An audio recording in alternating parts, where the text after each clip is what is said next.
Thank you, everyone. If you remember from yesterday, there was a talk of real use cases about FAQs first and courses then, okay? The guy was showing a way of doing courses for a real use case. 10 minutes ago, Vitaly was speaking about site initializers, also mentioning site initializers, client extensions. I'm doing a cocktail with all of it, and then I am going to use MasterClass, our site initializer, in Liferay DXP, but converted in a different branch and using objects, okay? In this branch that you are going to access, you are going to have the code. You are going to find client extensions, site initializers, batch client extensions, and other things. But my focus for today is not that, okay? That is the starting point. So if anyone wants to follow up with the workshop, we will have the same starting point, which is using the site initializer and these things, okay? But again, that is, I'm not going to dive in into the code. I will show some code, but it's not the purpose to learn about the client extension site initializer. We'll see that, okay? Now, MasterClass. Who has ever used MasterClass? Can you raise hands? Okay, so some people don't know. Okay, some people don't know.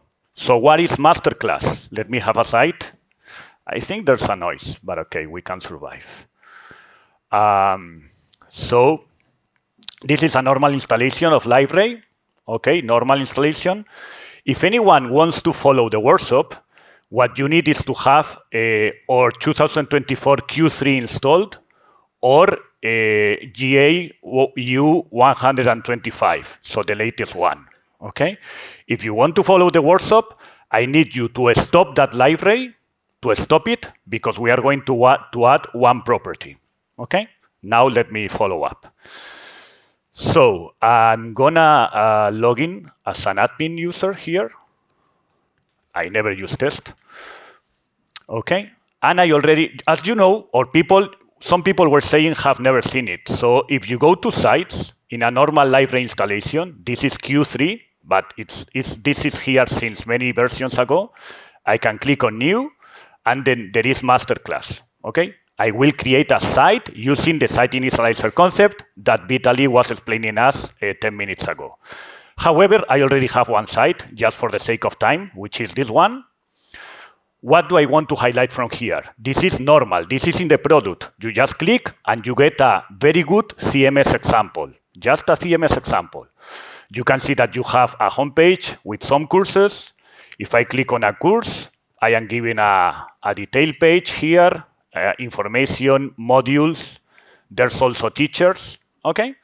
But all of this in Liferay, because it is a CMS example, it is based on structured web contents, which is great for this example, okay? Because we want to showcase the CMS capabilities. Great. This is MasterClass, the original one. However, I was thinking on a different use case. So let's imagine that we have a fictional company. They already have an LMS, an e-learning system. They already have it. But now they want to advertise those courses. They want to enroll, make people enroll in those courses. Of course, they have a LMS, the e-learning. But what about advertising? What about getting new leads? What about personalization? That's what we want with DXP. So this fictional company that doesn't exist is going to buy DXP in order to promote the courses that they have in the e-learning system. Now, in order to do that in a proper way, we will need synchronization between the LMS and DXP. So it's better to maybe convert everything to objects rather than keep using structured web content. That's the idea. That's the fictional use case, okay? So that's what I have done. Now, we are going to see that you can go already, if you want, to github.com RLLUIS, that is my repo. We will go together in a minute now, okay? But my repo, the branch, what has is a site initializer client extension, a batch client extension, and one additional front-end client extension, which is a JS. Okay, all of us is going to be for us. Again, if someone wants to follow, you will see now step number 1. But before going into that, you only need to write this. So look, I can put github.com RLLUIS. This is not my repo. Thank you, Rafa. First step. Okay. So this is my repo. By the way, as Wes was saying, Mumen is not here, but he was helping a lot with this. And this is the repo we are speaking about. Okay, so you only need to remember this part of it, and then you are here. Again, I am not going to explain the repo now. The repo is there for you guys to have an eye, etc. We have already 2 releases here. Okay, there is complete release that we are not going to use, and then there is Devcon release, because I want the things to be in an intermediate state, so then we can do things in the workshop together. So let's go to step number 1 first. Step number 1 is that we need, of course, to have download before this specific version of Liferay DXP, or then the last community. Then we need to add this filter flag. Okay, sorry, if anyone wants to do it now, if you are following, you will need to write this horrible thing, okay? But this is because we are going to use a way of creating objects with attachments through batch. So for that, you need this property. Once that you have the property, you start Liferay, okay? And then we are going to go step by step. First of all, we are going to download the CX batch. So this is what I'm going to do right now, okay? So let me put the instructions here. 1 second, just in case someone is following. Okay, how can I do this? Oh, here, yeah, there, okay. Okay, just in case, yeah, is this possible? No, okay. Well, it's fine. Yeah, well, okay, it's nothing fancy. If someone wants to follow, you'll see, but I can do it in live now, okay? So we put the slides here. We don't care about them that much. And then we have the Liferay here. I already have the property. Liferay is set up, okay? So what I have is that I have already downloaded the first item, which is the batch, okay? The batch. I'm gonna show the code in a while, okay? But for now, I just copy and I go into my, where I have it running, which is here. And then I need to go OSGI, client extensions, and deploy. Now, if I go into the Tomcat, I have 2 Tomcats running. So let me guess which is the one I want to use now. 1 second, here, okay? You're going to see that there is the different batch that is working. Okay, I am creating objects behind the scenes, relations, actions, validations, and I am also initializing all the objects. It's the same thing that we saw before. However, Liferay is evolving, and we are trying to have everything batch enabled.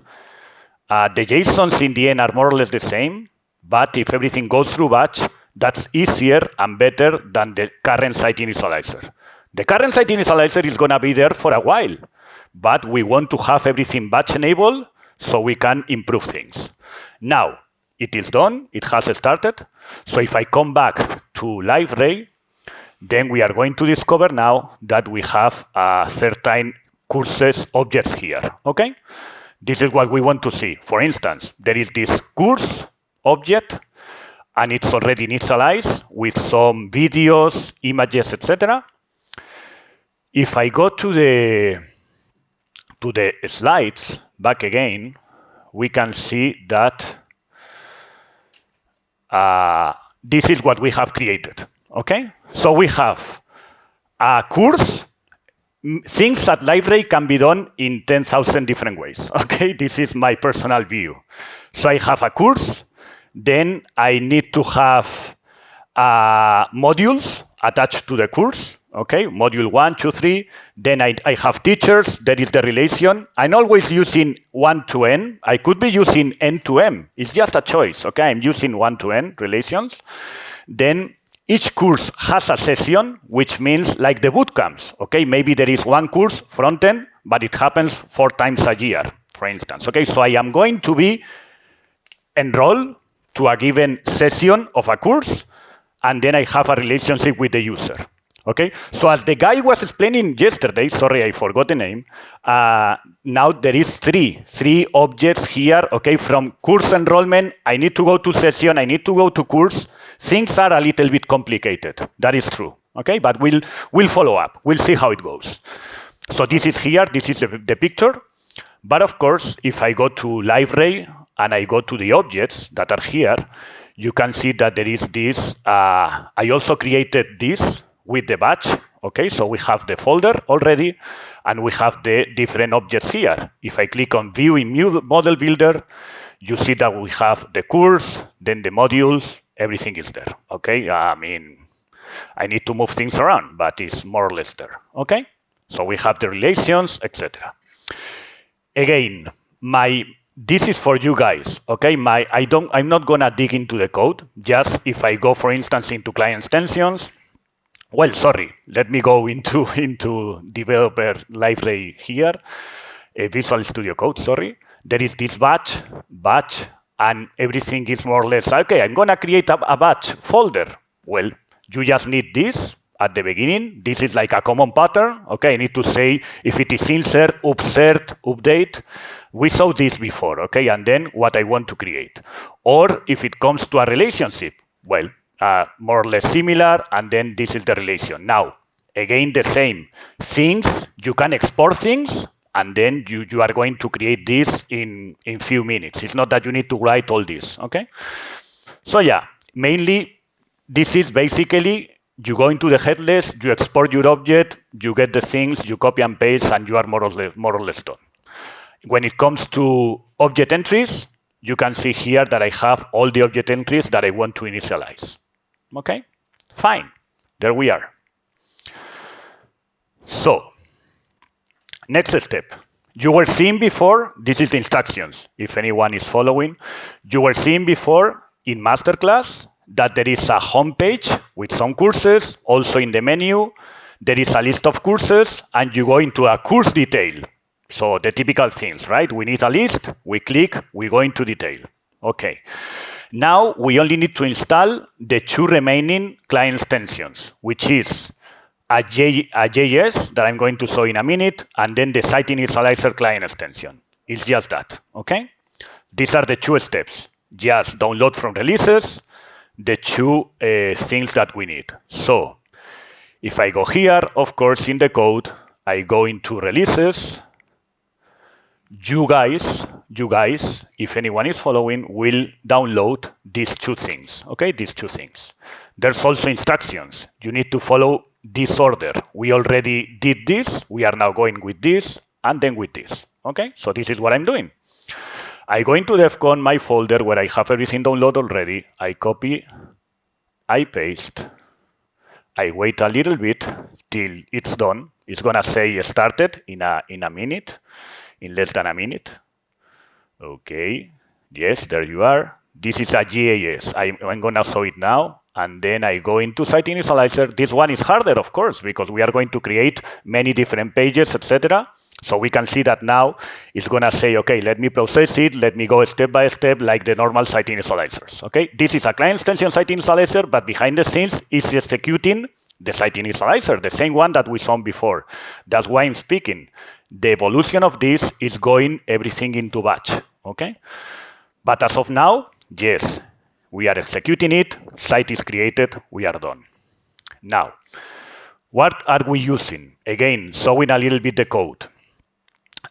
We have here this JS. The JS is just a JavaScript that I am putting available for the rest of the client extensions, okay? It's just that.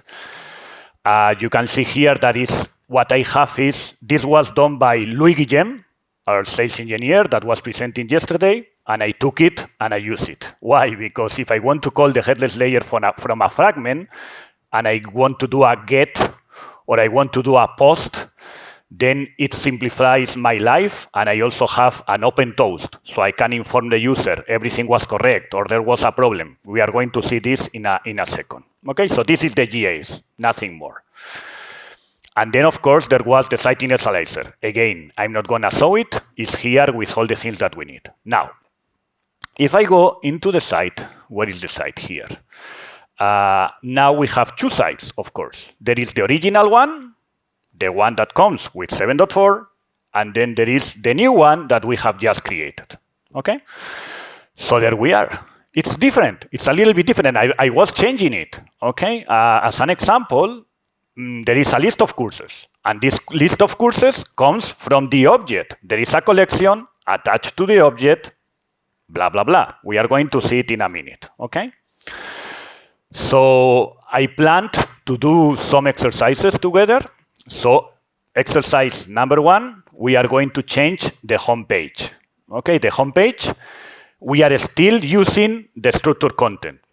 At some point, maybe I delete this because I don't want people to use the structured content in this example. We are using objects, okay? But just for the sake of Devcon, we are going to do it now live, okay? So I can edit the page, and then you are going to see that, yes, this is connected to a course collection, but that is not my object, okay? The object is my course, okay? So I can change it. Once that I change it, okay, I still don't have categories. That is something that we can work with, so I'm going to remove this. Then I map this to the title. You start seeing now our objects, okay? Each course has a program, duration, lessons, number of retakes, percentage. Okay, I get the title. And then here I get the short description. Okay, so 2 clicks, I get the short description. Okay, I can also delete this part because we are going to use the link in the top. So I delete this. If I click here, you can see that I already have the link here, which is correctly mapped to the default display page. Okay, and I can also, for instance, stop having all the pages. I prefer not to have pagination, and I prefer to only show 3 because this is a home page where I want to highlight some of the things, okay? Then I can go and add a link, MasterClass link, inside the container. So just be sure that you are inside the same container, so you need to move it. Then double click, all courses, okay? Then I can put this into a page, to a given page. What is the page? The one that has the courses, okay? And finally, maybe, depends on the design, I want to have it or not on the right. Okay, I'm done. This is it. So it was just easy. My goal for today is not, again, is not to show the code. The code is there for you guys to consume. The thing is that we can see how easily a company would benefit of having everything in Liferay. Now, because of it, building a page and highlighting these courses and then going to the list of courses is very easy. Okay? Now, this is a list, another collection, and if I click, I go into the display page template of the course, of course. Now again, we are going to benefit. All of this is map. There is this video that is map. There is the image. All of this is map, etc. All of this also to the object. We also have the modules, because the modules is a related collection. Okay, related collection to this object. DPT, the display page template, can reach the related collections. And we also have the teachers, but the teachers are not there in purpose. So we can do it together. Okay, so I'm going to edit the display page. So first of all, of course, if I click here, you can see that this is map to the image. Vitaly was saying, and he's right, when we have an image in an object, you are given an ID, just an ID, okay? So then you need something. Well, what is this something? You can always create, where is it? Here. An info template, like this one, and then I call the headless layer with the ID that I'm given, and I get the image. That's why, in my case, it works, okay? So it's just that, a headless layer call. Of course, oh, yet another call. Well, okay, this is a demo as of now, but it's fine. Okay, so we have everything mapped. This is mapped. All of this is, oh, come on, sorry. all of this is mapped here. We can see that we are using this specific field, this other field, etc. The video, the modules. The modules are using the related concept here, okay, related items. And here you can see that I have my relationships, modules of a course, sessions of a course, teachers of a course. I was explaining before, there is a course, there are sessions, modules, teachers. So in this case, it's the modules, that is fine. Let's do this together now here for the teachers. Oh, little back, I do this, and then I do this. Thank you. Okay, yeah. So, teachers, nothing here. Okay, so I'm gonna drag and drop a collection. Again, this is what I want us to take from today, okay? How easy it is to benefit from Liferay now that everything is set up as an object, etc. So, I'm gonna drag and drop this into the container, sorry, yeah. And then let's select, this is prepared for you as you have relationships and you are in a display page template, so you have a context, then Liferay can give you the teachers of your course. Now I can do a preview, because if I do a preview, I'm gonna see what's really behind the scenes. 1, 2, 3 teachers in this course, okay? So I can drag and drop an image as an example. Again, the same concept, sorry, HTML. I'm gonna use the same content that done before with a info template. So I'm gonna map this to this info template. Okay, so teacher image. There we are. Thank you, Olaf, for being here. Okay. Things that we can do maybe is to put this in 200,000 pixels. Okay. And then maybe I can decide to have the collection in here, flex row. Okay. And then finally, maybe in the HTML, I wanna also put some air. Okay, there we are, more or less. What happens if I want to show the name and the surname? Well, I can add a container. Okay, it depends on the design. Now it's just about designing things. So maybe I have a text with the, if you guys can follow and do together with me, more than happy. I'm gonna stop at this point, just mapping to the name. Okay, so name, I have position, I have interesting things, but for the sake of time, I'm gonna just put the name. Okay, let's do it completely. So I can duplicate here, and then now I map to surname. Surname. Okay, of course, this is a container. I can change to flex row. Okay, so things are there. And I can, again, add a little bit of air here. So whatever. Okay. And finally, again, maybe I want to duplicate. Okay. And now, did I click delete? Yeah. Thank you. Okay. Duplicate. Wow. Okay. Surname again. Yeah. And now, wow, how did I did that? Duplicate. Okay. I can move this right outside the container here. Okay, but yeah, not there, like here. Okay, and now this goes into the position. Okay, this is just my example. Again, things can be done in different ways, but in this way, I was saying, well, the teacher in this specific course, he's holding this position. He's a tutor, he's a professor, he's an assistant, and this gets created on the one-to-one relationship of this object. Okay, so again, I publish, we are done. Okay, we have everything mapped within an object. There is the video, there is the modules, and there is the teachers, okay? No hard programming here. I had to create an info template. Okay, that I recognize, but nothing really hard, okay? It was more or less low code, no code, and things out of the box, dragging and dropping with collections. Now, this company wants to manage the enrollment, okay? The enrollment, this is the end of exercise 2. Now we want to manage the enrollment, okay? So what happens with enrollment?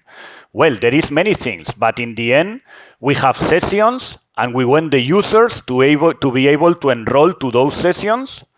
We might do some validations. We might do some process, workflows. Okay, let's see it in action. Okay, so this is the steps that we are going to do together now. Okay, so step by step. First of all, I'm gonna edit this page. We still don't have a way to register, so I'm gonna edit it now. Okay, this is the DPT, the display page template. So I have something prepared, which comes in the, of course, in the site initializer. I'm gonna drag and drop a container again, and in this container, I'm gonna change it again to flex row. Okay, I'm gonna preview. I like previewing because sometimes I need to see the data. Okay, and I have some fragments that are named with courses, so I can easily find them. Okay, so I think I have them here. So this is like the course sessions. So each course has a session.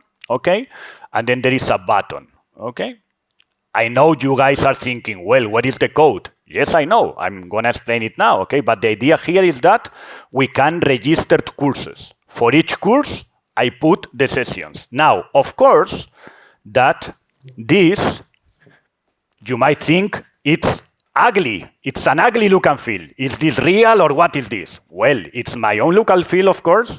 I am not using React. I haven't yet started with React, and I think I'm very old for that, okay? I'm doing HTML. HTML, CSS, well, it works. I'm trying to use out of the box. But of course, you can do many and use many different things, okay? So these are fragments. I have those fragments here in the repo, but again, you will have time to show them later on, okay? But yes, if you go to Site Initializer, fragments, courses, these are the fragments. If I go, for instance, to list course sessions, and I open the file, well, okay, there is an headless call. Why is this? I could be using a collection also, okay? But the truth is that there is some little calculations I'm doing. The guy was saying yesterday, right? So maybe I have 3 levels. Okay, it's a little bit complex, but in the end, it's 10 lines of code. It's not that I am dying. I can do this, okay? So fine. You will always have it for you to contrast. I'm gonna publish it. This is step number 1 of the exercise. Step number 2 is that we still don't have a validation, okay? I want to create a validation because I don't want this is empty. I don't want the people to register twice to the same session. I don't want them to register twice, okay? So I can do a validation. This I can code in the batch, but I wanted to do it live with you guys, okay? So I'm gonna add the object validation, check registration, and there is a validation that maybe people don't know, which is called composite key. Composite key is going to check that you don't have twice the combination of values, okay? So I go into it, I edit it, I add the fields that I want to check. So I don't want the same user in the same session. This is the composite key validation, okay? You need to have the table empty to create this. If not, we don't allow to create it. Now here, say, hey man, no, man, no. Hey, you are already registered. Okay, a message. Perfect. And we have geolocation here. Sorry, translation. Okay, this is the validation. Step number 2. Step number 3, we also have created a user through the site initializer. When we create users through site initializers, by default, because of security, they are inactive. This is the user. Okay, it was created, but it is inactive. That's because of security. If it is the password test, maybe people can guess things. Okay, so we want the admin to be sure that they want to activate it and maybe change the password or whatever. Okay, I'm done. This is the student. It's already activated. So now, next step. I can go into Firefox or an incognito window, whatever, okay? And let's try to see what we have here. First of all, I'm going to use the guest user, okay? This is the guest user. In purpose, I can see the courses for the guest user. Of course, there are permissions in the site initializers. Okay, in the site initializers, I have set up the permissions. I can go into one course. Again, in purpose, the guest user can see modules, teachers, everything. And he can also see when it is happening. But now this company, they don't want anyone to enroll. They want people to register before enrolling. Okay, so in purpose, they cannot create a my course enrollment. They cannot. So if I click here, hey, you need to be logged in. This is where the Lluis GS is helping me a little bit with the simplification of the call. Okay, just that. Okay. Now let's log in.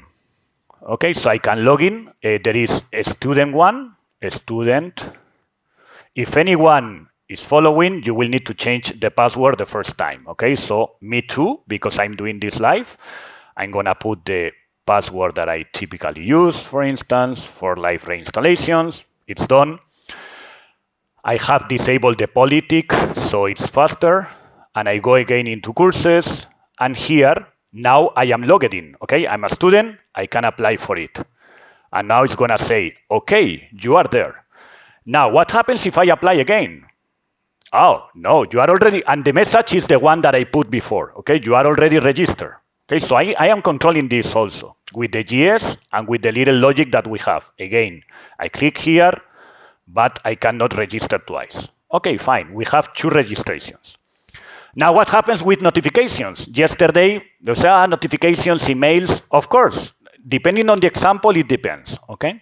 In my case, in my example, you can see now that I have 2 notifications, okay? As of now, is the admin. The admin gets a notification. Someone wants to enroll in a course.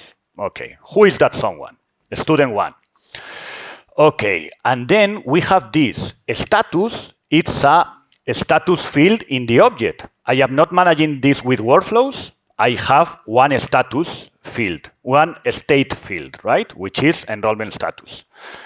And then in the object, let me show you, 5 minutes. Okay, well, yeah, let me show you very quick. If I go to the object, we can see that in enrollment, sorry here, we have this status, which is the enrollment status, which is a pick list and is a state. Okay, so here we are, state. 6 minutes.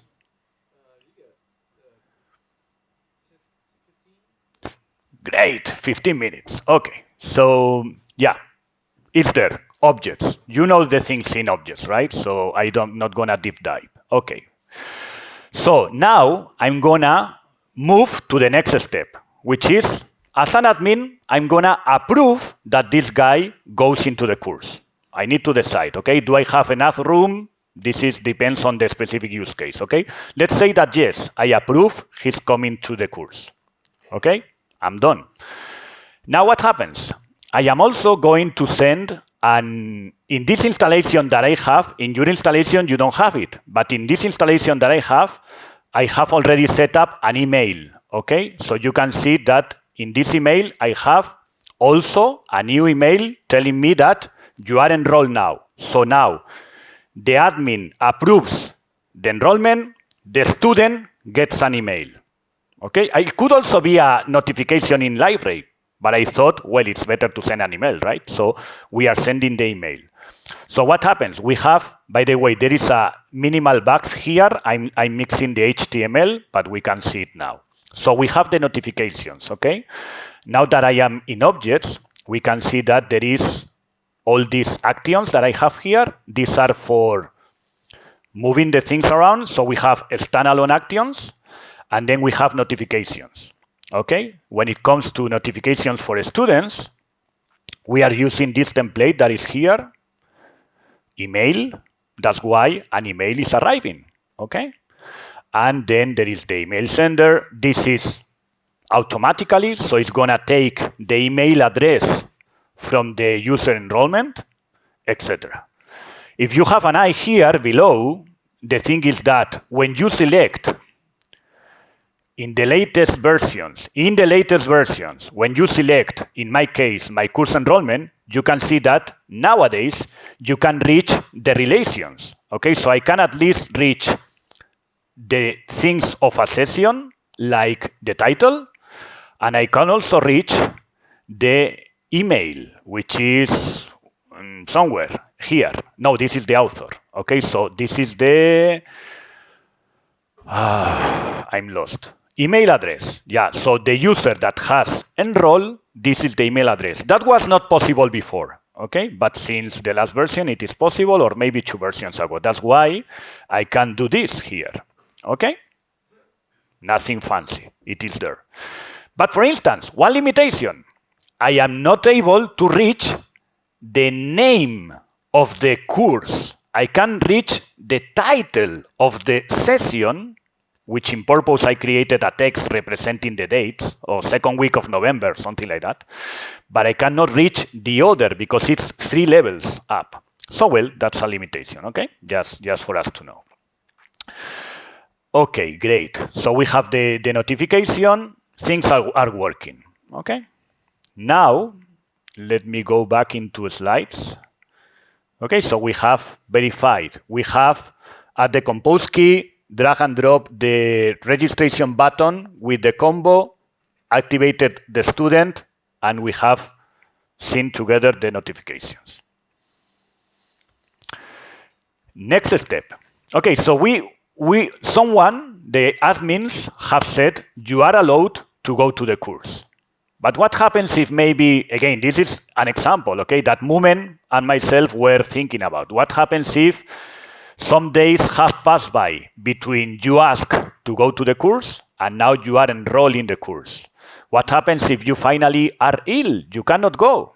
Well, we want to have certain control on that also, okay? So let's see what we have now. So if I go to student, in MasterClass, in the original MasterClass, we have this concept of my learning, okay? Which, if I click, I go into a private site, okay? As you can see here, we have some pages that I have been changing. For instance, here I'm going to list the courses where you have confirmed that you are going. Not only there is an admin that has approved, you are saying, yes, I go. I will be there. Okay, it's 2 steps. By the way, this is coming from language override in Liferay. This is coming from language override in Liferay. So maybe it's interesting for you to see that in a site initializer, with this name, portlet language override, PLO, you can create the language overrides and maybe use them from a fragment or things like that, okay? If you are using React, be careful. Maybe it's not the best thing to couple React and Liferay, but here, since I am using fragments, I am using these things that I can use because everything is in Liferay, okay? So this is you have not yet confirmed your presence for any course, okay? So it's working. So it's telling me that, yeah. Now this page. Okay, in the example, the idea is that so this is pending. So this is pending, and then there is a legend. Okay, there is like 5 or 6 status. Okay, so something is pending to be approved from an admin. Then the admin approves. So there is or approve, which is this one, or discard. If you are approved, which is the star in the middle, you still need to confirm your assistance, okay? You still need to confirm your assistance. And then you decide, and at some point, if you complete the course, you will get like the badge, okay? So here, all of this is done with, again, a little bit of logic, fragments. Of course, the look and feel is not the best in the world, but here, these are buttons. If I click, I am confirming that I'm going to the course, okay? Here not, because it's still pending from the admin. Now, once that I have clicked, there are 2 things that have happened, okay? First is, now I see the course here, because I'm going to go there. I was missing, sorry, to have a link to the real course now. I click, and I go to the LMS, okay, to the other platform. It's just a field in an object, okay? It's just that this repo, you can do with it whatever you want. But this is the idea. Now the course is confirmed. Inside the scenes, or behind the scenes, sorry, there is yet another notification, why not, where I am saying, okay, yes, the student 1 has updated his status to confirm for the session, blah, blah, blah, second week of the course, ID. I said I don't have the title of the course at this point, okay? That's why I saw the ID. This is a little limitation, okay? Great. So it is now in confirm status, okay? So yeah, it's as simple as that. Maybe I want to say, okay, the student has complete. Yes. So then if I come back to the other place, you can see that now it is confirmed. It is completed. Maybe you have a badge, whatever. Okay? Great. Let's have an eye to the fragments that we have here, because it is true that for some of them there is a little bit of logic. So if I go to the fragments, design fragments, you can see that in courses we have, first of all, the confirmed course, confirmed registrations, and also course registration. This is the list of courses with the legend. Okay, the legend is with a fragment, but this is the list of courses. What happens here? Well, first of all, we need to have the ability to confirm or decline. This is just calling the JavaScript proxy or function that I have. That's why it simplifies my life a little bit. And I am also calling an object action. Now, if I could have the dataset manager, maybe I can do this with the dataset manager, okay? But I have different logic, so it depends. But the dataset manager, I will be able to create an action and call an standalone action, okay? And put an icon. Yes, with the dataset manager, you can put an icon through an action, okay? So yes, that is in beta, but it will be soon released. So as you can see, we are calling the standalone action here. The other thing is the loop. Okay, so for the loop, as I said, there's many things here. I need to only use the current user. So there is this filter here. I also want to take the nested fields in my headless call. So I could be using collections, but with collections, I'm not going to be able to go that far away. Okay, so this could be an info template, not a fragment. This is not the best way of doing things. Don't do things in fragments if they are very free marker heavy. But as I said, I am not the best programmer in the world, okay? I'm just copying and pasting. So I am calling the nested fields, because with that, I can take the data that I need in order to have the title and the things that I need from the course, okay? And then there is a little bit of logic depending on the status. And finally, I am putting the symbols here, the links, the titles from the language override, etc. Okay, so, I mean, yes, it's not easy, but it's 80 lines, okay? It's not that much, 80 lines. Now, if I go to the other fragment, course confirm, it's more or less the same idea. The problem here is that, yeah, again, I need to pass the session. You see this name of the column, okay? The course that are completed, different things, confirm status in the filter, okay? So again, it's a little bit complicated. However, I can do that in a different way also. I was already creating an info template version of it. The difference, if you use fragments, fine, but when you are using free marker, that is not cache. So this is the same idea, but with info template. Okay, in info template, things happen in the backend, so things are better. Same idea. Okay, again, you can see the repo. You will understand more things when using the repo. I just have 2 more minutes to go. Of course, this was just a starting point. Imagine how many things we could do from here. We could, for instance, categorize the courses. We could, I'm using instance objects, instance scope, company scope. But what if I use site scope objects? That's possible also. It changes the things, because then each website has different courses. Maybe the customer needs that. That can also be done. I could create opinions. So then saying, okay, I like this course, I didn't like. Then there might be a process. Again, a process. An admin needs to approve, etc.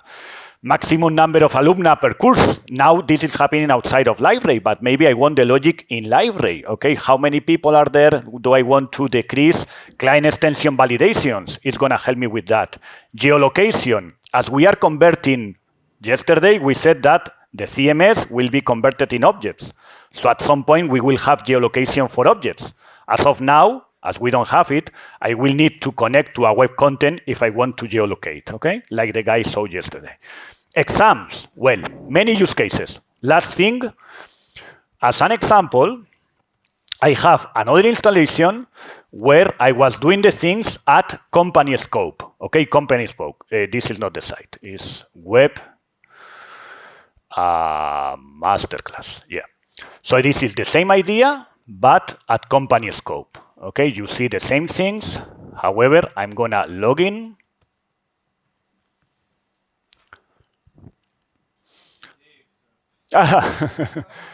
I'm gonna log in, and as you can see, not now, you don't have the objects here. These are other objects. Okay, I have many objects in this installation.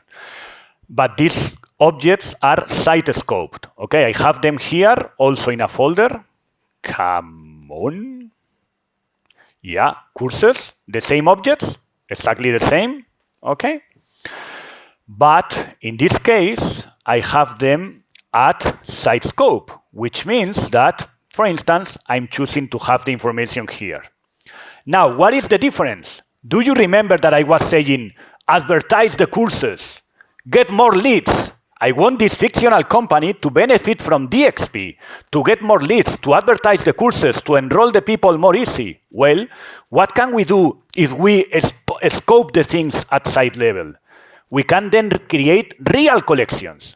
Real collections, the other collections are also real, but you don't have control of them. Okay, here you do have control of them, and I can have, for instance, my course that are categorized as front, as back, all my courses with variations, etc. So what happens with all of this?